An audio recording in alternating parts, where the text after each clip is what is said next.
വിശ്വാസികളുടെ ഹൃദയങ്ങളിലേക്ക് പുണ്യങ്ങളുടെ പൂക്കാലമായ റമളാൻ സമാഗതമായിരിക്കുകയാണ്. പകൽ മുഴുവൻ അന്നപാനീയങ്ങൾ ഉപേക്ഷിച്ച് പടച്ചവന്റെ പ്രീതിക്കായി വിശ്വാസികൾ നടത്തുന്ന ഈ ത്യാഗം കേവലം ഒരു പട്ടിണിയല്ല, മറിച്ച് ആത്മീയമായ ഒരു ശുദ്ധീകരണ പ്രക്രിയയാണ്. മുഹമ്മദ് നബി സല്ലല്ലാഹു അലൈഹി വസല്ലം പഠിപ്പിച്ചു തന്ന മാതൃകകൾ പിന്തുടർന്ന് നാം നോമ്പനുഷ്ഠിക്കുമ്പോൾ അത് നമ്മുടെ ശരീരത്തിനും മനസ്സിനും ഒരുപോലെ ഉന്മേഷം നൽകുന്നു. ഈ വിശുദ്ധ മാസത്തിന്റെ മഹത്വം അളവറ്റതാണ്. ഖുർആൻ അവതരിക്കപ്പെട്ട മാസം എന്ന നിലയിൽ ഇതിന് പ്രത്യേകമായ സ്ഥാനമുണ്ട്. പൂർവികരായ സ്വഹാബികൾ ഈ മാസത്തെ അത്യന്തം ആദരവോടെയാണ് സ്വീകരിച്ചിരുന്നത്. ഉദാഹരണത്തിന് അബൂബക്കർ സിദ്ദീഖ് റളിയല്ലാഹു അൻഹു, ഉമർ ബിൻ ഖത്താബ് റളിയല്ലാഹു അൻഹു തുടങ്ങിയ മഹത്തുക്കൾ നോമ്പുകാലത്ത് കൂടുതൽ സമയം ഇബാദത്തുകൾക്കായി മാറ്റിവെച്ചിരുന്നു. അവരെ സംബന്ധിച്ചിടത്തോളം നോമ്പ് എന്നത് ആത്മനിയന്ത്രണത്തിന്റെ ഏറ്റവും വലിയ പാഠമായിരുന്നു. മനുഷ്യ ശരീരത്തിന് നോമ്പ് ഒരു അനുഗ്രഹമാണ്. വർഷം മുഴുവൻ വിശ്രമമില്ലാതെ പ്രവർത്തിക്കുന്ന ദഹനവ്യവസ്ഥയ്ക്ക് ലഭിക്കുന്ന ഒരു വലിയ ഇടവേളയാണിത്. ഇബ്രാഹിം അലൈഹിസ്സലാം, മൂസ അലൈഹിസ്സലാം തുടങ്ങിയ മുൻകാല പ്രവാചകന്മാരും നോമ്പിനെ ആത്മീയ ഉയർച്ചയ്ക്കുള്ള വഴിയായി കണ്ടിരുന്നു. ആധുനിക വൈദ്യശാസ്ത്രം പോലും നോമ്പ് നൽകുന്ന ആരോഗ്യ ഗുണങ്ങളെ ശരിവെക്കുന്നു. എന്നാൽ ഈ ഗുണങ്ങൾ പൂർണ്ണമായും ലഭിക്കണമെങ്കിൽ നമ്മുടെ ഭക്ഷണക്രമത്തിൽ കൃത്യമായ അച്ചടക്കം പാലിക്കേണ്ടതുണ്ട്. അത്താഴത്തോടെയാണ് ഒരു നോമ്പുകാരന്റെ ദിനം ആരംഭിക്കുന്നത്. അത്താഴം കഴിക്കൽ സുന്നത്താണെന്നും അതിൽ ബറക്കത്തുണ്ടെന്നും മുഹമ്മദ് നബി സല്ലല്ലാഹു അലൈഹി വസല്ലം നമ്മെ പഠിപ്പിച്ചിട്ടുണ്ട്. അത്യാവശ്യം നല്ല രീതിയിൽ ഊർജം നൽകുന്ന ഭക്ഷണങ്ങൾ അത്താഴത്തിന് തിരഞ്ഞെടുക്കാൻ ശ്രദ്ധിക്കണം. അമിതമായി ഭക്ഷണം കഴിച്ചു വയർ നിറയ്ക്കുന്ന രീതി അത്താഴത്തിന് നല്ലതല്ല. ഇത് പകൽ സമയത്ത് മടിയും ഉറക്കവും വർദ്ധിപ്പിക്കാൻ കാരണമാകും.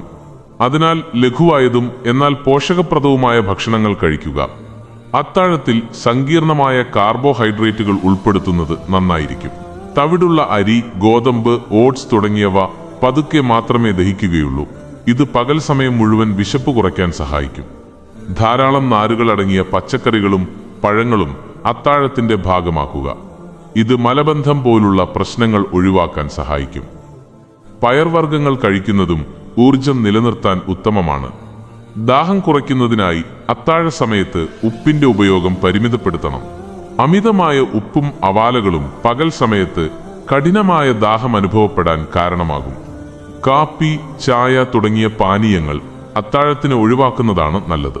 ഇവ ശരീരത്തിൽ നിന്ന് ജലം വേഗത്തിൽ പുറന്തള്ളാൻ കാരണമാവുകയും അതുവഴി നിർജ്ജലീകരണം സംഭവിക്കാൻ സാധ്യതയുണ്ടാക്കുകയും ചെയ്യുന്നു. ഇനി നോമ്പുതുറയുടെ കാര്യത്തിലേക്ക് വരാം. ഈത്തപ്പഴം കൊണ്ട് നോമ്പ് തുറക്കുക എന്നത് പ്രവാചകചര്യയാണ്. ഈത്തപ്പഴത്തിലുള്ള പ്രകൃതിദത്തമായ പഞ്ചസാര ശരീരത്തിന് പെട്ടെന്ന് ഊർജം നൽകുന്നു. നോമ്പ് തുറന്ന ഉടനെ തണുത്ത വെള്ളം കുടിക്കുന്നത് ഒഴിവാക്കണം. ഇത് ദഹന പ്രക്രിയയെ തടസ്സപ്പെടുത്താൻ സാധ്യതയുണ്ട്. സാധാരണ താപനിലയിലുള്ള വെള്ളമോ ഇളം ചൂടുവെള്ളമോ കുടിക്കുന്നതാണ് ഉചിതം. നോമ്പ് തുറ സമയത്ത് ഒരേ സമയം വലിയ അളവിൽ വെള്ളം കുടിക്കരുത്. ചെറിയ ഇടവേളകളിൽ അല്പാൽപമായി വെള്ളം കുടിക്കുന്നത് ശരീരം ജലാംശം ശരിയായി ആഗിരണം ചെയ്യാൻ സഹായിക്കും. എണ്ണയിൽ വറുത്തതും പൊരിച്ചതുമായ പലഹാരങ്ങൾ നോമ്പുതുറയിലെ സ്ഥിരം കാഴ്ചയാണ്. എന്നാൽ ഇവ അമിതമായി കഴിക്കുന്നത് അസിഡിറ്റിക്കും നെഞ്ചിരിച്ചിലിനും കാരണമാകും.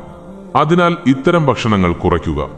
പഴച്ചാറുകൾ കുടിക്കുമ്പോൾ പഞ്ചസാര ഒഴിവാക്കാൻ ശ്രമിക്കുക. പ്രകൃതിദത്തമായ മധുരം തന്നെ ധാരാളമാണ്. അമിതമായ പഞ്ചസാര രക്തത്തിലെ ഗ്ലൂക്കോസ് നില പെട്ടെന്ന് വർദ്ധിപ്പിക്കുകയും പിന്നീട് ക്ഷീണമുണ്ടാക്കുകയും ചെയ്യും. നോമ്പ് തുറയ്ക്കും അത്താഴത്തിനും ഇടയിലുള്ള സമയത്ത് ധാരാളം വെള്ളം കുടിക്കാൻ ശ്രദ്ധിക്കണം. കുറഞ്ഞത് 8 ഗ്ലാസ് വെള്ളമെങ്കിലും ഈ ഇടവേളയിൽ കുടിക്കുന്നുണ്ടെന്ന് ഉറപ്പുവരുത്തുക. മഗ്രിബ് നമസ്കാരത്തിന് ശേഷം ലഘുവായ ഭക്ഷണം കഴിക്കുന്നതാണ് നല്ലത്. ഒന്നിച്ച് വലിയൊരു സദ്യ കഴിക്കുന്നത് വയറിന് അസ്വസ്ഥതയുണ്ടാക്കും.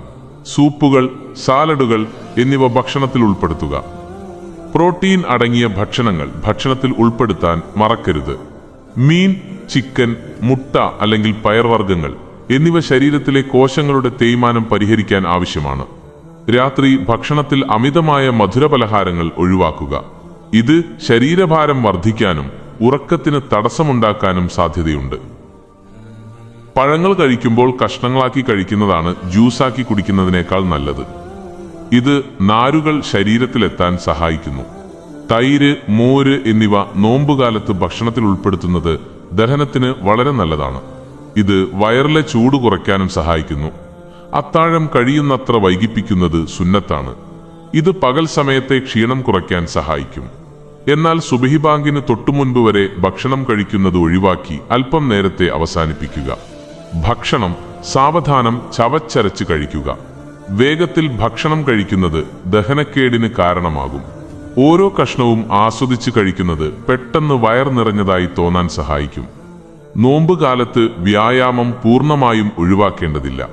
നോമ്പ് തുറന്നതിന് ശേഷം അല്പസമയം നടക്കുന്നത് ദഹനത്തിന് സഹായിക്കും. തറാവീഹ് നമസ്കാരത്തിന് ശേഷം അല്പം നടക്കുന്നത് വളരെ ഗുണകരമാണ്.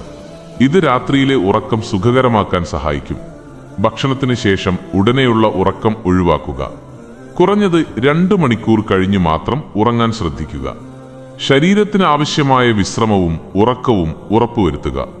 രാത്രിയിലെ ഉറക്കം കുറവാണെങ്കിൽ പകൽ സമയത്ത് അല്പനേരം വിശ്രമിക്കുന്നത് ഉന്മേഷം നൽകും. നോമ്പ് കാലത്ത് അമിതമായി വെയിൽ കൊള്ളുന്നത് ഒഴിവാക്കുക.